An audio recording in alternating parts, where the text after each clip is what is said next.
today's last panel. And as you see in the programs, Professor Dobson should be chairing us this panel, but unfortunately he's not here with us, so I'm afraid to substitute. I don't normally need to substitute. But anyway, thank you very much for staying till the end. Of course, really, you'll be amply compensated because they had stopped. So that by the time this panel is finished, and all the events finished, you can go home dry. So anyway, I'd like to introduce the first speaker, Sarah Pondit. She is teaching at University of Bangor in Wales, and then she specializes in Shakespeare education. But this year, she's not in Wales, but in Quebec, and she's teaching as a visiting professor and teaching at Quebec College. So today, Sarah is going to talk about Chloe Blond's retelling of Shakespeare's Romeo and Juliet, she has been working on this subject. So we are looking forward to your paper.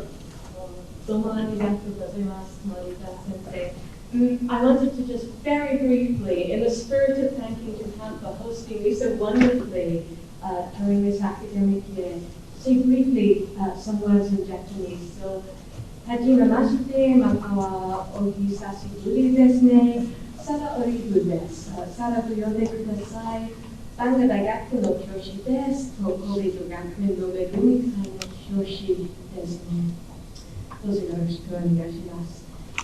should briefly give some content warnings. So there are some brief descriptions of fictional characters being buried alive, they do escape, of locked-in syndrome, they do recover. But I'll keep them minimal. But I just want to say I understand if you'd rather not hear them and do what you need to do to be comfortable. It actually made my skin crawl a little bit actually when I reread my paper back. I am afraid that I should say I've had a little change of title, but that I've maintained a focus on the way in which Shakespeare's Romeo and Juliet is transposed in 21st century young adult supernatural fiction, informed by George Steiner's writing on translation in his magisterial work, After Fable. Okay.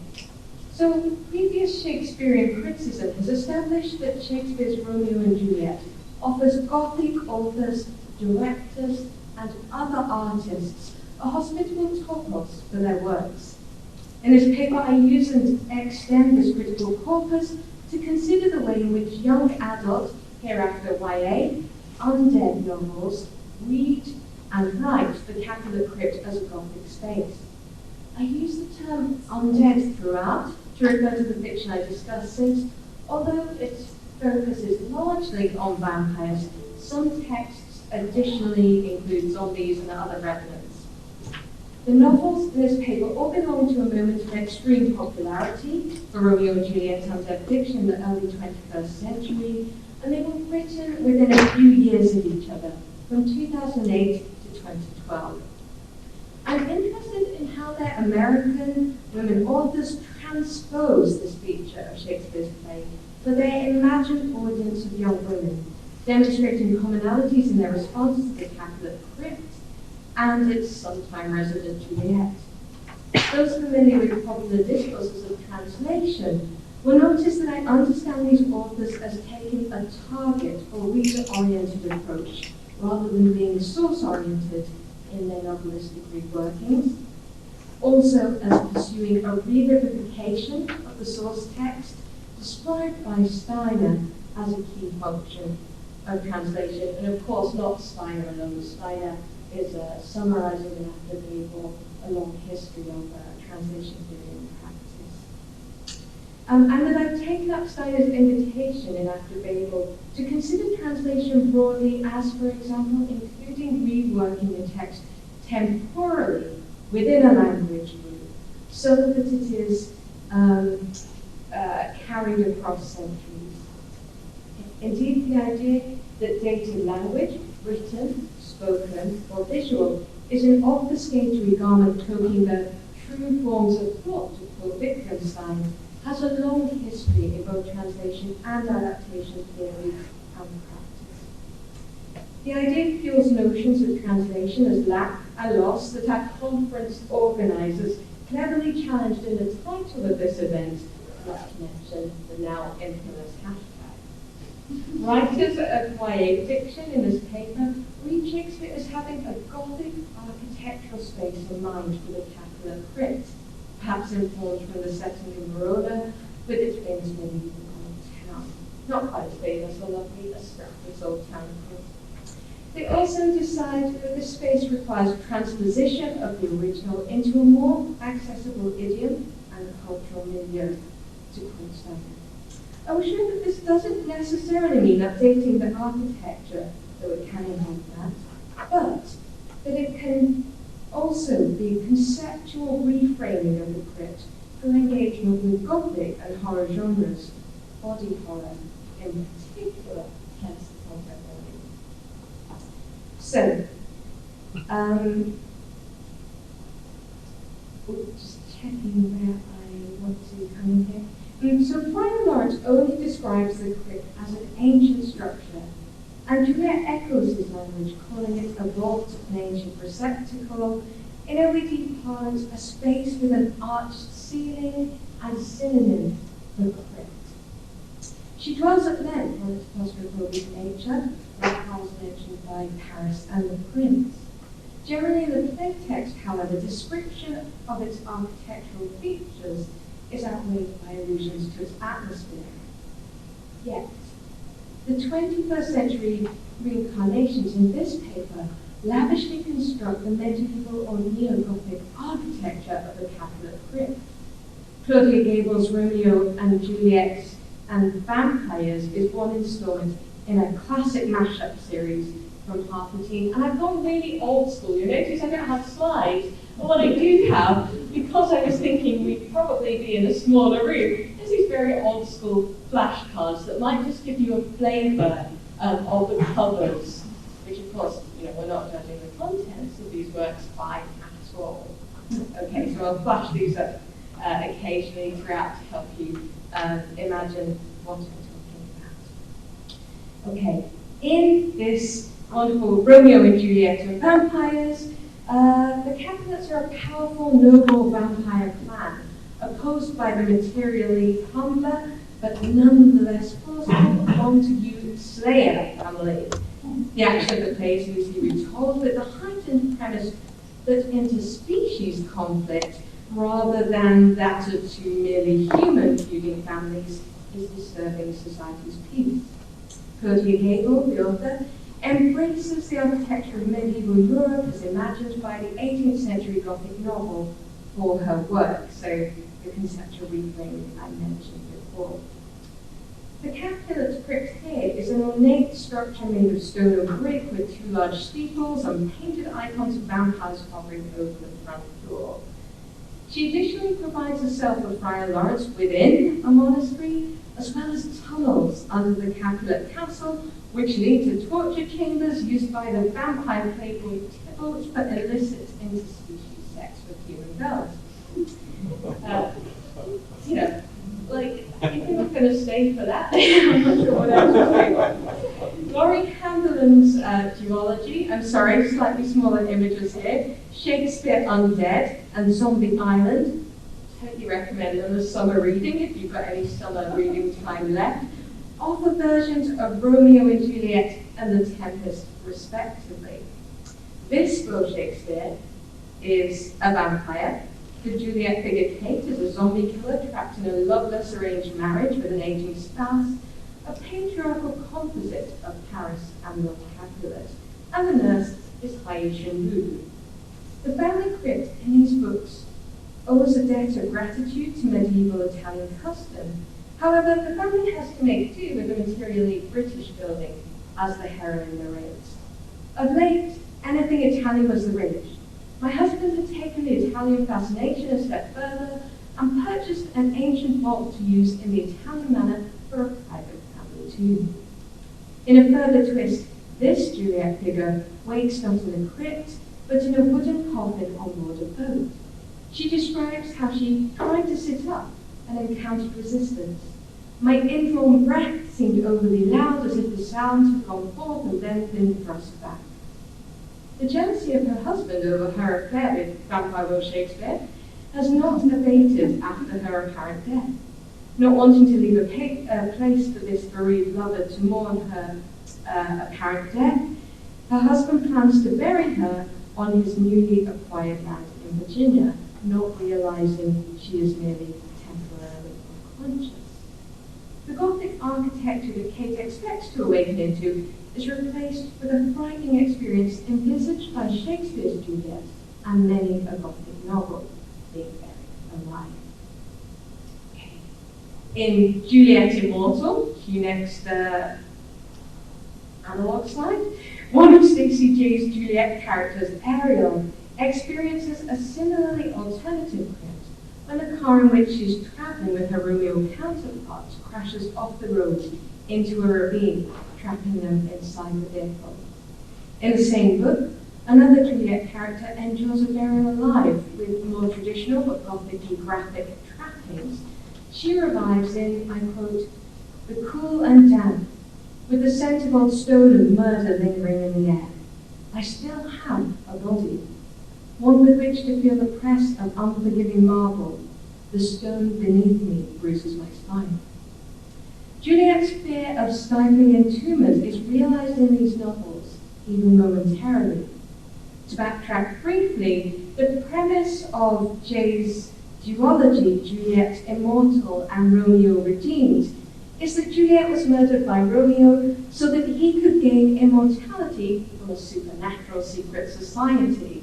However, an opposing force immortalized Juliet too, with the condition that she dedicate her afterlife to combating Romeo.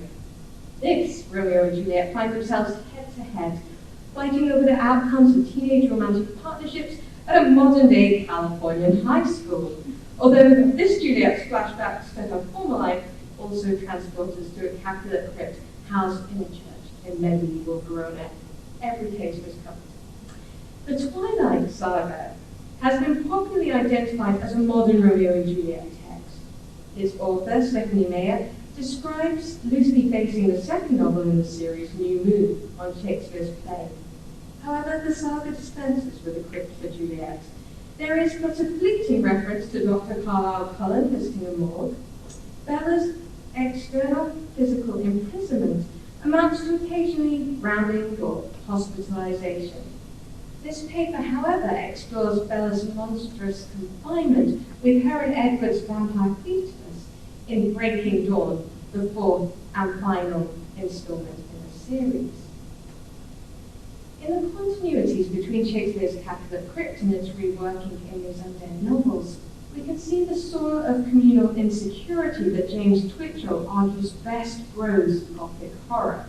For example, the fear of the dark, being suffocated, buried alive, or betrayed by someone you trusted. These cultural anxieties have crossed the time span of 400 years and the Atlantic in terms of these novels' authorship, much further in terms of their readership, particularly for the Twilight Saga. Yet they continue to coalesce around the Gothic space that is the Capulet crypt. I now want to articulate some differences from Shakespeare that these texts reworked, transposed the Capulet crypt's feature, as they reflect changing cultural anxieties for women writers and their imagined young female readership. Juliet's imagined terror in Shakespeare's play text is repeatedly upgraded to horror in these novels by having the Juliet character regain consciousness not merely on a bier in a vault, but inside a sealed wooden coffin, a heavy stone sarcophagus, a crashed car, or a landslide.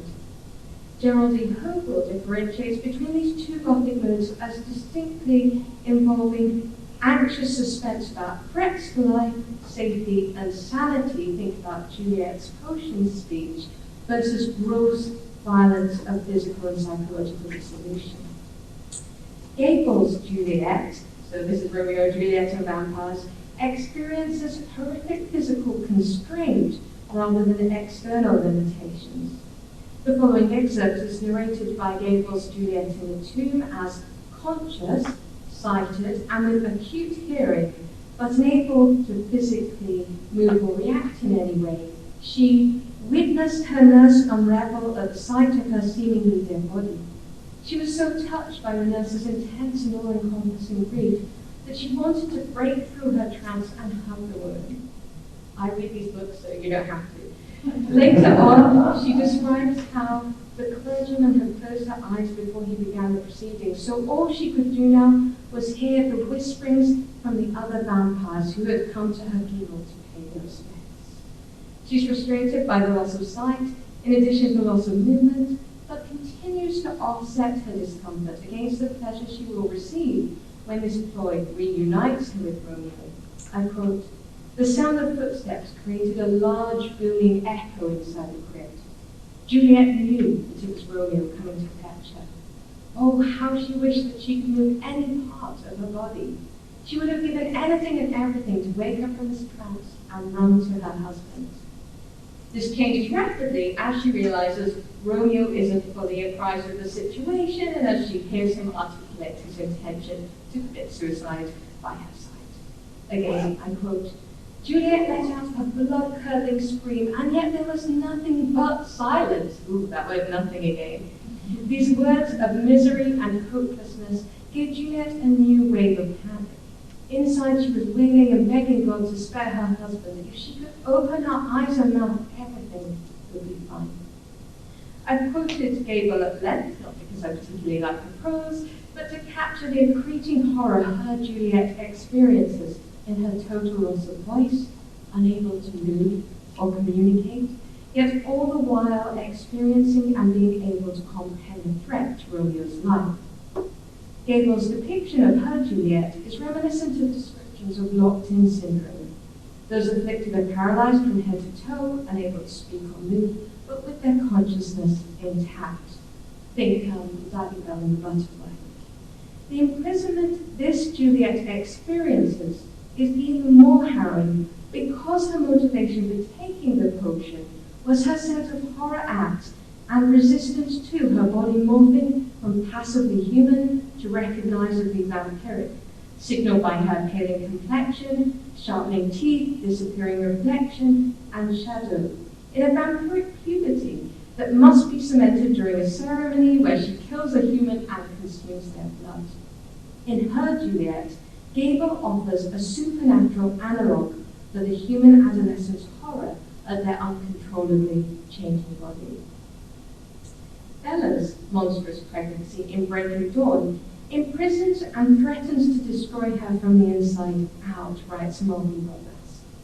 Her pregnancy lasts weeks rather than months, as the fetus grows at a supernatural speed, her torso ballooning out in a strange, sick way, to quote Mayer, in a matter of days from conception. It imprisons her through an immobility that has a semblance of being comatose, even dead. I quote, "Bella lay flat on the hospital bed, her belly a mountain under the sheet. She looked like wax, colorless and sort of see-through. You'd think she was already dead, except for the tiny movement of her chest, her shallow breathing, and then her eyes following us with exhausted suspicion. Her vampire fetus fights its way out of Bella's womb. She describes baby Renesmee kicking my ribs apart, breaking her way through me piece by piece. The noise of her bones cracking echoes through the vast Cullen house, observed by other characters.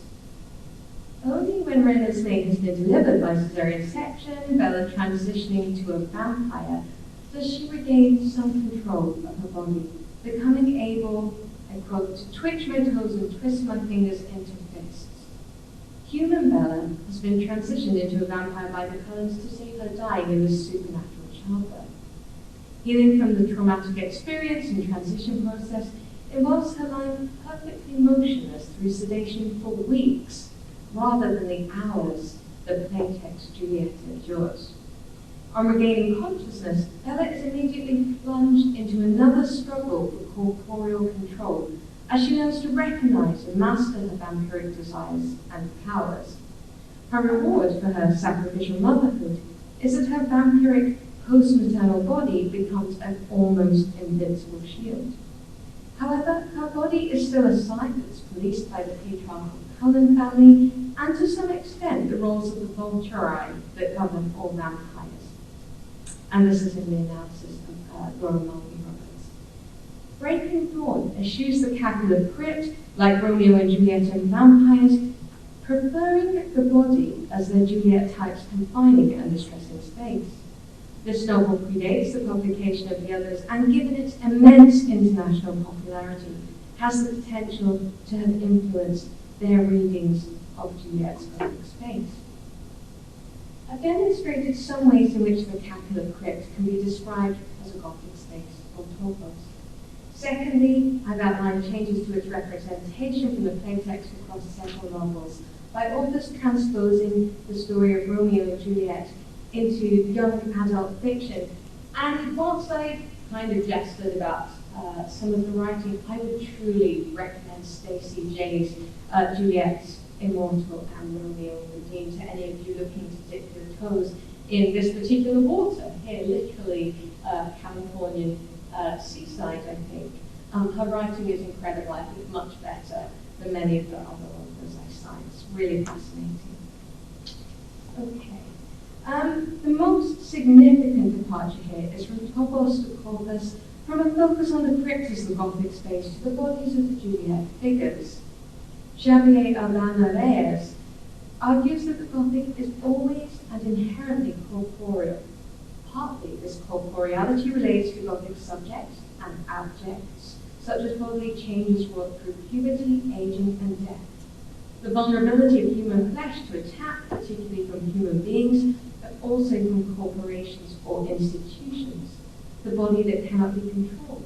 And the inescapability of corporeality, especially for women, often figured as bereft of the level of rationality and consciousness that would enable them to transcend their physicality. However, Gothic corporeality also invokes its visceral, sensational, and thrilling appeal to readers. It relies on the embodied nature of the human and our ability to experience fictional mutilation and claustrophobia vicariously, says Reyes. He points to an increase in the number of contemporary Gothic horror subgenres that have privileged the body as a site of fear, referencing the turn of the body in academia in the 1990s. The body's continued centrality to 21st century subgenres, including the young adult undead fiction considered here, can be further explained by the moral panic Reyes observes around what it means to be human in our own bodies in an increasingly decorporealized information society. The development that renders Juliet's body the Gothic space in these novels can be seen as both part of a Gothic tradition and a contemporary surge in attention to the corporeal in Gothic. Where a more radical break from Gothic convention is discernible is these texts' tendency to assume male characters' fears of these female bodies as monstrous others, to again quote Laura Mulvey-Roberts. These authors refuse the abject script given to women, albeit not part of mainstream society. Maya and Gable's Juliet figures do become cherished centers of their vampire families and communities. Gothic and feminist writing often features women placing great emphasis on configurations of space. They also intersect in their mutual concern with agency and its denial, something that's been fruitfully explored under the critical umbrella of female Gothic. Imprisoned, constrained, restricted, and controlled are related terms that saturate both Gothic and second-wave feminist theory. Even the most recent Gothic writing shows women, Sue Chaplin writes, repeatedly to be vulnerable to male violence in both human and supernatural communities, despite the law's claim to have successfully legislated for gender equality.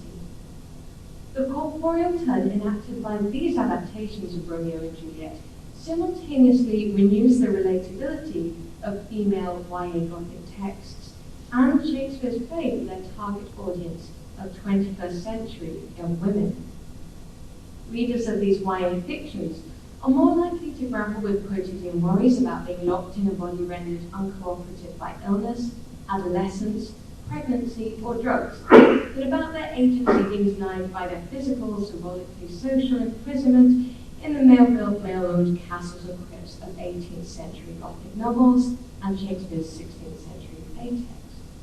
Building on existing traditions of female Gothic texts and feminist theory, and perhaps critical contention over the Twilight Saga's reputed anti-feminism, Mayer's Bella in Breaking Dawn and Gable's Juliet character make abundantly clear that their protagonist's body is the site of her struggle against being relegated to a confining gender role. It is her Gothic space. In this way, these popular YA undead books resonate with feminist criticism and the feminist zeitgeist evident in popular movements occurring in the same decade as their publication, ranging through the Me Too, Everyday Sexism, and Everyone's Invited campaigns, all of which are in large part concerned with women's bodily autonomy. Renewal through transposition is a function of adaptation described by Julie Sanders and Linda Hutchin that echoes Steiner's writing on functions of translation as the dynamic multiplication and resuscitation of texts and authors. Thank you.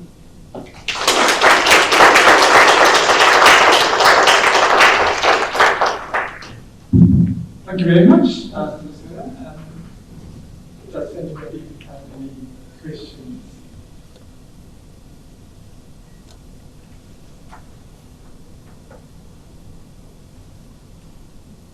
Okay. Maybe I should I will come back up when you stand in the mic. So, really interesting, really odd talk. I'll take it as a compliment. That is definitely a compliment.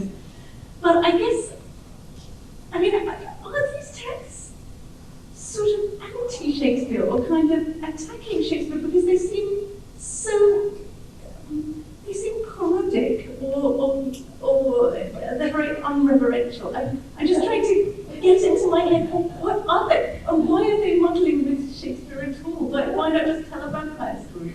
What's going on? I don't like, how could you corner more of the market, right? Oh, vampires plus Shakespeare, maybe that's the way to go on. How do you work yourself into like an undergraduate course? Maybe this is it. I actually think a lot of them are very joyful and playful around Shakespeare. So Laurie Handeland in particular, her series has, to me, reads as like fanfic of Shakespeare in love. There's a lot of similarities between the Madeline film and her novels, except that she adds the vampire, revenant, zombie, voodoo aspect, to kind of maybe build on that blockbuster. Yeah, that's a really good question. I think they are really largely smitten with Shakespeare, but also very strongly smitten with vampires, right? They're very enthralled to Mayer. So maybe those are their two people that they're celebrating. And they kind of mash them together in that kind of 2010s Pride and Prejudice and zombies, Romeo and Juliet and vampires scenario. So I don't at all think they are attacking or criticizing Shakespeare. I think they're having a lot of fun with Shakespeare. Thank you. Okay, this is unfamiliar territory for everybody, but does anybody have, okay, please. Thank you so much. I love that. That was outrageous. I'm glad you got away with it. I'm really interested because I genuinely had never considered parallels between Twilight and Romeo and Juliet, even though there's some similar stalking, murder, and things like that. And it was really making me think about the Jacob role. And I'm wondering where you would locate him and how in the Shakespearean plot, for those who don't know, Jacob is sort of the wolf, werewolf, enemies of mankind. And also the fact that she goes and puts herself in situations of threat while she's with him to invoke Romeo. Those are two sort of interesting things I was wondering if you had opinions on. But it just occurred to me. That is a super good question, and you know, when I told my boss that I was working on this, he outed himself as a massive Jacob fan. I don't think this will get back to him from Japan that I've, now made this public. And I have to say that, Jacob often falls through my attention, that, partly through the film, partly through the relationship between Patterson and Stewart off screen, we tend to neglect that aspect, which is very problematic given that Jacob is an indigenous working class character within the series.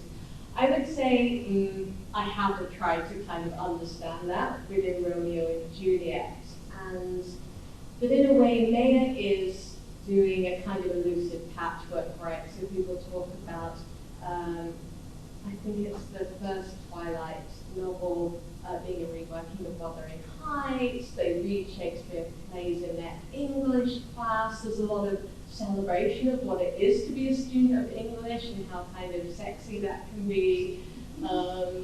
Whilst, Edward is problematically, leaping into Bella's backyard when she's asleep and watching her and going up and touching her books just because he wants to kind of be close to them. So I hadn't really tried to do that, but I would say it is part of her enjoyment of English literature generally, and her kind of desire, I think, to connect her fans with that. So Twilight gets a lot of bad press for a lot of things, some of it deserved. But the idea of celebrating English as a subject, I think particularly for the UK at a time when a lot of English departments and humanities departments are under incredible pressure, and also in Japan in terms of the pressure on humanities departments. I think that's what I'm going to take away with me, is like enjoying the playfulness. That gives, I think, readers a sense of these persons really having loved studying Shakespeare or the Brontes or Austen.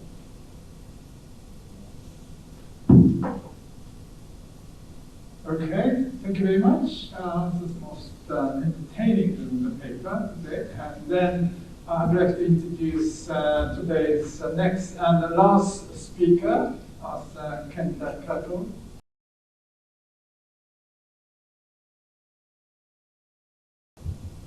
Do you need to connect to the company? Can you do it? Oh, okay. So I'd like to introduce Kenta Kato. He's also a PhD candidate at Waseda University's Graduate School of International Culture and Communication Studies. And he's now finishing his PhD thesis as the badge of some male femininity in the post-war Japanese films. Also, that he's involved in some Shakespearean adaptation of the research. He gave an already paper on the Hamlet's, not Hamlet's, Shakespeare's in Japanese cinema, and then also he participated with Black in the Shakespeare Institute a few years ago. So, Kenta, can you start your presentation? Okay, thank you so much for the introduction.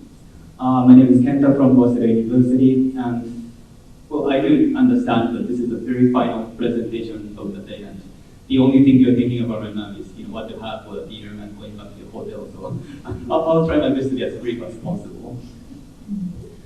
My presentation is about 1960 Japanese film adaptation of Hamlet, the title of which is Castle of Flames, or Hono no Shiro in Japanese. And the film adaptation this film adaptation has been long forgotten and hasn't really received as much attention as like Kurosawa's film adaptation. But I do believe that this version is pretty unique reimagining of Shakespeare's Hamlet. It is unique in a way that it is a historical drama that takes place in pre-modern Sengoku era Japan. So their approach to adaptation is basically domestication, trying to put Hamlet in the context of Japanese history. And another notable change is that Hamlet manages to survive at the end of the film.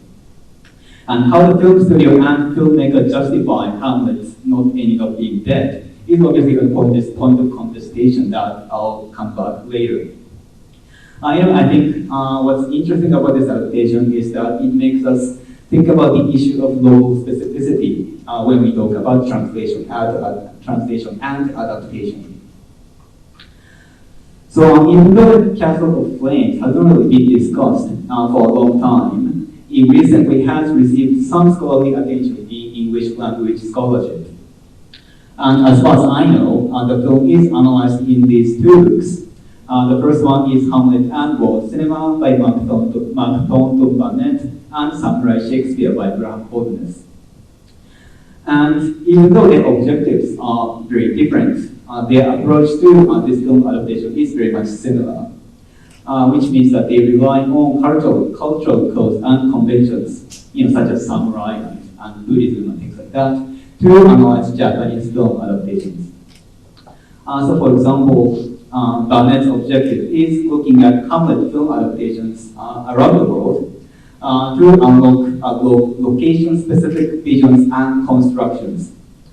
And when he analyzes the ending of Castle of Flames, he says that the melodramatic treatment of Castle of Flames perfectly encapsulates Mono no Awae, which is a Japanese concept to see sadness and loss as a form of beauty. And Holderness also focuses on Japanese pre-modern history in post-war Shakespeare adaptations, or what he calls samurai Shakespeare, as a means to see how Japan found their own ways of accommodating Shakespeare into native conventions.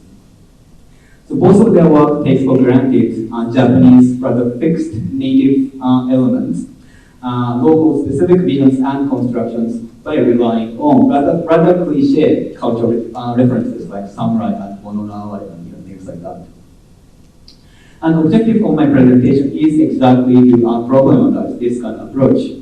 Having said that, I'm not necessarily arguing that there is no cultural conventions or anything, but its problem is ignoring political imbalance between the West and Japan, between a canonical work like Shakespeare and a popular film like The Castle of Flames.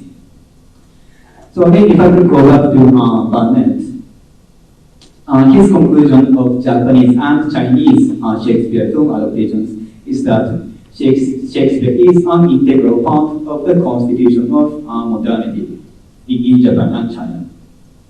The power of Hamlet as idiom and instrument is a shared point of reference, and as the films conceive of it, the play serves to assist in exploration and self-revelation, functioning as a repository of meaning that facilitates the processes through which Japan and China assess themselves.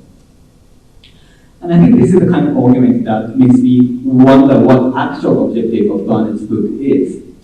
Even though he claims that his objective is to see location-specific visions and constructions, his ultimate aim seems to claim that Shakespeare is important, not just for the United Kingdom, but for the rest of the world, including Japan. And by doing so, to sustain the position of Shakespeare as a great canonical work. And this is exactly the kind of approach Mitsuhiro Yoshimoto criticized when he wrote the Kurosawa book and the issue of adaptation regarding Kurosawa's Throne of Blood. So according to Yoshimoto, in the discursive field established by the discourse of adaptation, the flow of cultural capital between the West and the Non-West is unequal. The discourse of adaptation employed in the critical writings about Throne of Blood ensures the hegemony of Eurocentrism by asserting the value of Shakespearean essence as cultural capital, whose uniqueness can only perpetuate the reproduction of itself. Throne of Blood is recognized as cultural capital only to the extent that it contributes to the self-reproduction of Shakespeare's play as a great canonical work. And I think this is exactly what's happening in the critical writings about Castle of Flames as well. And this is not just, I don't think this is just an issue of film adaptation. I think it is also an issue in translation studies. This kind of power imbalance upon translation is what Lawrence Venuti calls the scandals of translation. And ignoring this type of power imbalance and focusing on how essential Shakespeare was for Japan, to the extent that many filmmakers relied on Western canonical work for the formation of modern nation building, are utterly problematic. What we actually talk about when we talk about the global specificity upon translation and adaptation of Shakespeare's works. I'm not necessarily proposing the impossibility of global specificity, but I think local specificity should be more specific than the so-called Japanese traditions. So kind of local specificity I'm talking about is the actual context of production. And to that end, a method I'm going to take in this presentation is focusing on negotiation among people who were involved in the production of Castle of Flames.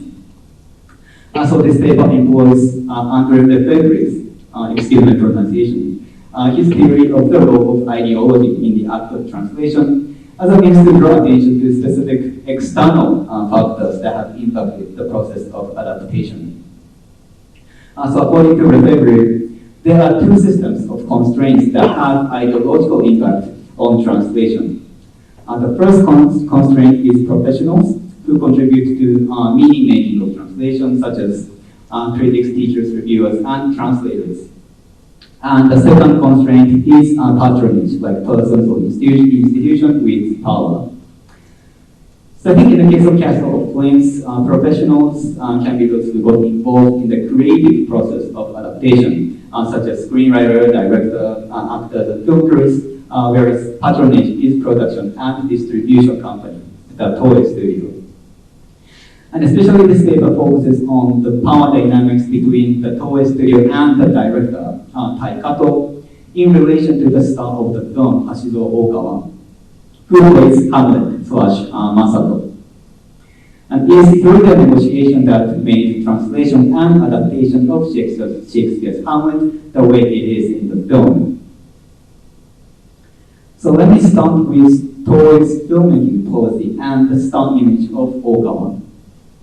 The Toei Studio is famous for producing a number of jidaigeki films, which is a Japanese film genre that is set in pre-modern Japan.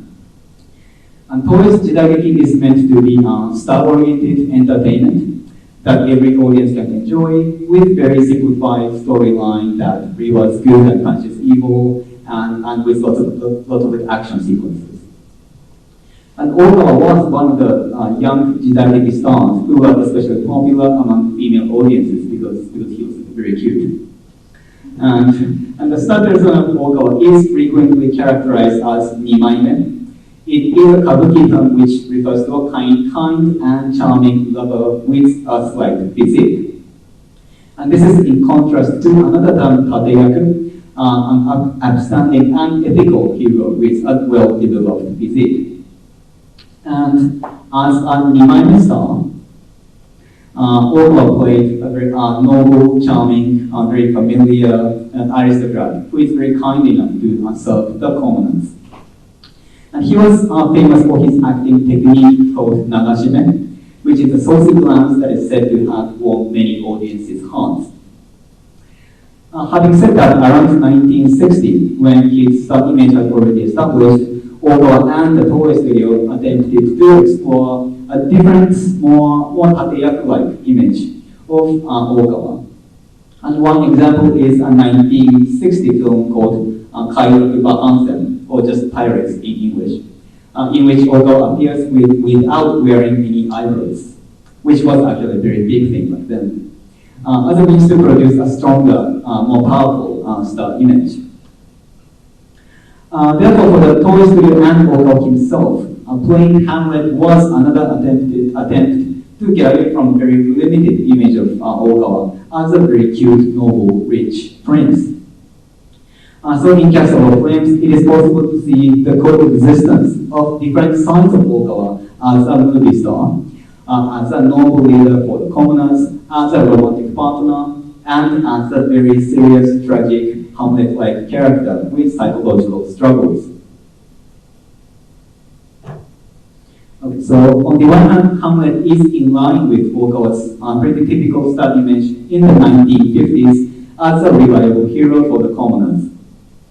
A notable change of the film adaptation is the inclusion of subplot of peasant uprisings in reference to the real-life protests against the United States-Japan Security Treaty of 1960, which is usually called the Anpo struggle. So the film's agreement with the Anpo protesters is evidenced by the fact that a rough translation of to be or not to be is actually given to the commoners. So here in this scene, this character says, "Ika minna shiru ka ikiru kara." And this line here is not really the existential crisis of Hamlet, but refers to the life and death situation of peasants. And Investor Masato's personal revenge is clearly intertwined with the public good, and he is a hero who understands and supports people's needs. But another image of Okawa the film explores is a rather strange marriage of his typical romantic Nimaime image and psychological turmoil of Hamlet. According to the statement of the director, his objective was exploring psychological agony of Masato and why he had to commit revenge in the first place. And this is rather a new approach to Toei Jidageki, as it is often believed that Toei heroes basically have no psychological struggles because they're heroes. And only villains think a lot because they need to come up with very evil plans. But Masato is a different kind of Toei hero, obviously because he's based on Hamlet, so he thinks too much. And he thinks if he should actually avenge his father's death. Having said that, Masato's delay is not really caused by his ethical or existential dilemma, but by his romantic interest in Yukino/Ophelia. So Masato's psychological turmoil stems from his personal, romantic, and emotional attachment to Yukino. So let me show you one short clip that emphasizes such a melodramatic aspect of the film. お前生まれてこないのがよかった。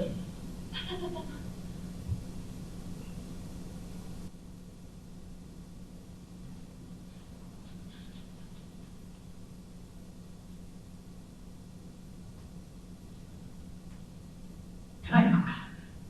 な。俺と一緒に行かないの。本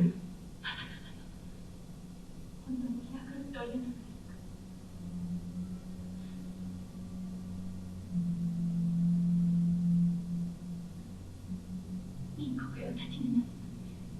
嬉しい誓いの言葉と一緒にいただくのでございます。お忘れではございます。この鏡を前にお聞かせください。本当の心。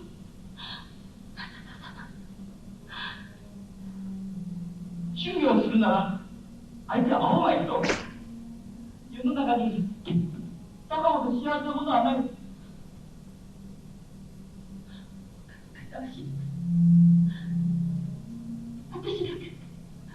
私だけはそのようなこと。女は美女を知らず塗りまくるんだ。天から授かった金をもう一つの顔にこしらえると。化け物だな。私にだけはどうかしてね、そのこと。Okay, I think this now. Sorry. So this melodramatic scene is characterized by the contrast between what the characters say and what the camera captures. So on a very superficial level, Masato's misogynistic and unreasonable remarks are presented to reject Yukino out of his fake madness. On a visual level, however, the film stresses Masato's attachment to Yukino. As you can see from his, Okawa's pretty typical Nagashime acting, this kind of teary glances, and Masato's difficulty to face Yukino and himself in the mirror. But pretty important, another important aspect is the translation of Getty to a nunnery. In this scene, Masato says, 寺へ行こうか。俺と一緒に寺へ行こう。Meaning that, like something like, let's go to the temple. Come on, let's go to the temple with me. And unlike Shakespeare's use of nunnery and fool and women as monsters as rejection of Ophelia, the film version somehow takes up this nunnery image and turns this into temple as a means to emphasize the hopeful togetherness of Masato and Yukino, providing an instance where the prince's own desire to free from the political situation is reflected. Where was I? Sorry. So not only the scene, but the entire film emphasizes this kind of melodramatic separation of the lovers, with Masato crying and weeping and like whining constantly. So Kato's approach to depict psychological turmoil through melodrama shows that Okawa's the quote-unquote serious acting is still attached to his romantic Nimaime image. Having said that, the emphasis on constant crying and whining shows a different side of Okawa as an indecisive hero, which is pretty rare in Toei Jidaiki. And then finally, a notorious ending in which Masato survives, I think is a product of such contradictions surrounding Okawa's star image. After the success of the peasant uprising and the revenge, at the end of the film, Masato cries over the body of deceased Yukino. And there certainly was a negotiation between professionals and patronage, film crews and the studio, regarding how and why Masato can or even should survive at the end of the film. So the director really wanted Masato to die, and the actor Okawa, he also felt the need to die, and even the producers were convinced that he should die. But well, I mean, in the end, the company said no, and they had to stick to the script. So obviously the survival of Masato is incurred by the studio's insistence on not killing off the popular cute movie star, and the ending can be a very creative compromise for the filmmaker. But it is also true that this ending offers an instance where the constraints of adaptation emerge on the surface of the product. So on the narrative level, the ending offers another melodramatic moment by making use of the temporality of melodrama, that things were basically too late. So it is too late to save Yukino, it was too late for Masato to commit revenge, and this melodramatic temporality again generates a different aspect of Okawa's star persona as an effeminate, indecisive prince who can do nothing but cry, basically. On the meta level, though, the ending reveals Okawa's limitation as a Toei movie star, entrapped between the Nimaime and Tateyaku images, between Shakespearean tragedy and melodramatic jidaigi. So failing to convince the company to change the ending, the popular movie star can again do nothing but cry. So whether this ending encapsulates Mono no Aware or not, this is definitely the result of industry politics regarding Okawa's star image. So just to quickly conclude, the way the film adapts Shakespeare's original is not so much influenced by the Japanese traditions, but actually Toei traditions. The way in which the film company communicates with their audience and fans of popular movie stars. And that supports the idea that translation is a product of different, often contradictory external factors. And approaching film adaptation through translation theory reveals that specific production context affects actual translated lines and final products of adaptations, which is something that cannot really be fully explored by relying on superficial cultural conventions. Thank you very much.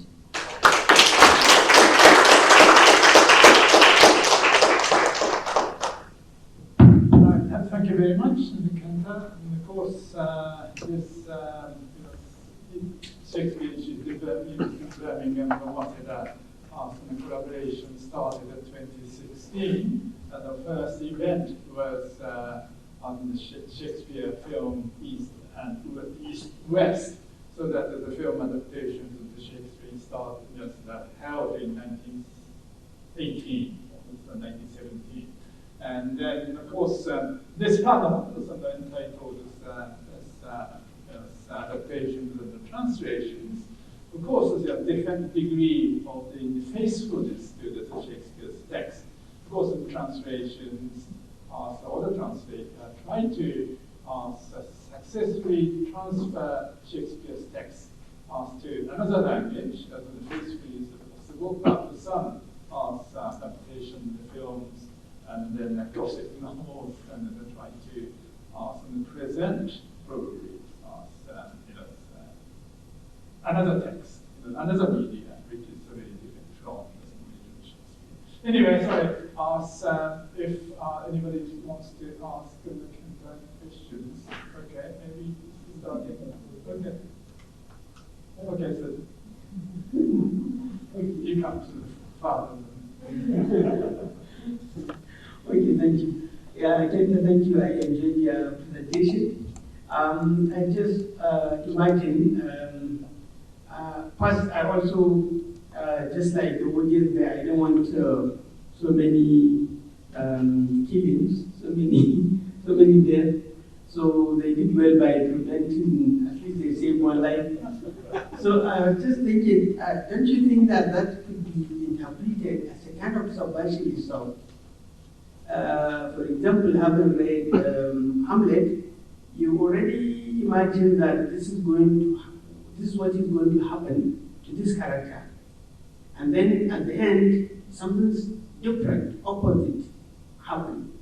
Could this be a kind of, because I like your opening about the idea that just like worshipping the canon, so like deviating in the end from the canon and what we expect of it. I'm just thinking, thank you. Thank you so much for your question. Yeah, I think it's possible to read the film as some kind of subversion. I think that's totally possible. But thinking of the kind of audience who watch the Toei Jidai, it's a bit difficult to imagine the kind of audience who watch Toei Jidai are actually familiar with Hamlet and what happens at the end of the film. I mean, at the end of the play. So I did look at, for example, the advertisements of the film. But it doesn't say anything about like Shakespeare or the fact that it's based on Hamlet. So the advertisement basically focuses on the fact that it's a new movie with Ogawa Hashido. So in that sense, I'm not really sure if that was like the purpose of the film or if the purpose of the film was actually subverting Hamlet. But I think from like today's point of view, I think it's totally possible to read the film in that way.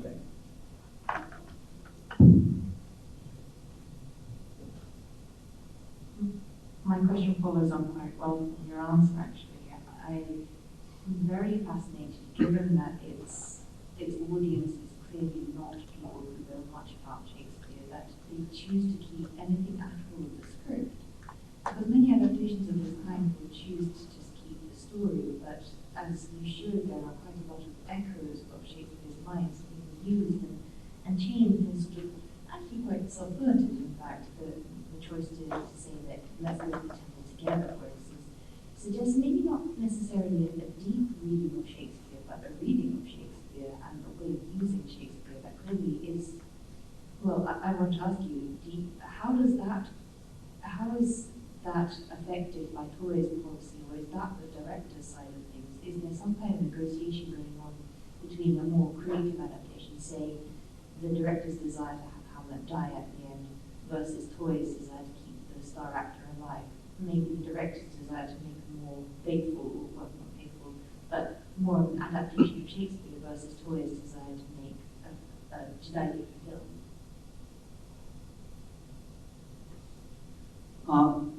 First of all, thank you for your question.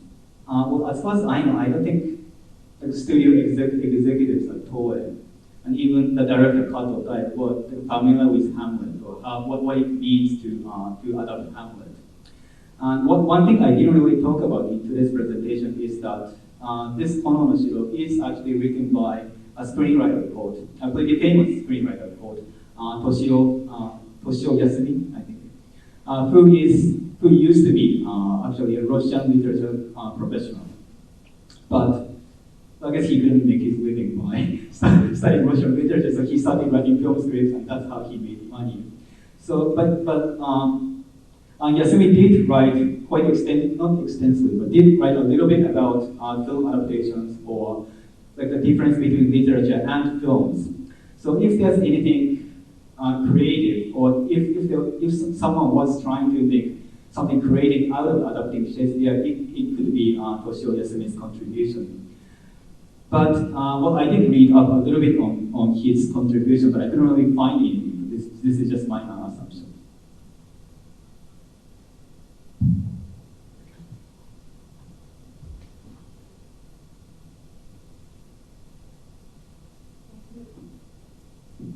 Thank you for your talk. I have to confess I didn't really know of this film much, so it was really great to learn a lot. Maybe this is not really a question because his question sort of answered my question, but you said this film didn't make it clear that it's kind of a Hamlet film, right? And then it's a coincidence that Kurosawa, the famous director who has been mentioned, made this Hamlet film in the same year, right? The bad sequel.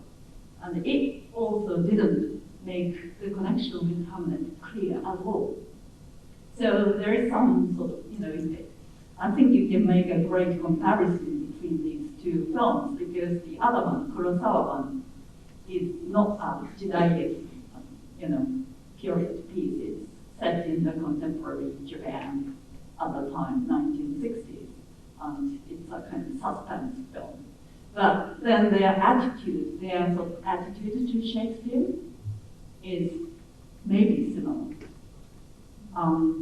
So it's not really a question that, I thought it might be a good place to think about. Thank you again for your... Thank you so much for your comment. It is definitely true that the film was released in the same year as Kurosawa's The Bad Sleep as well. But if I might have gave you misinformation, but in the case of Castle of Flames, it is credited that the film is based on Hamlet, so it's integrated. It's not that they were hiding the fact that it's Shakespeare.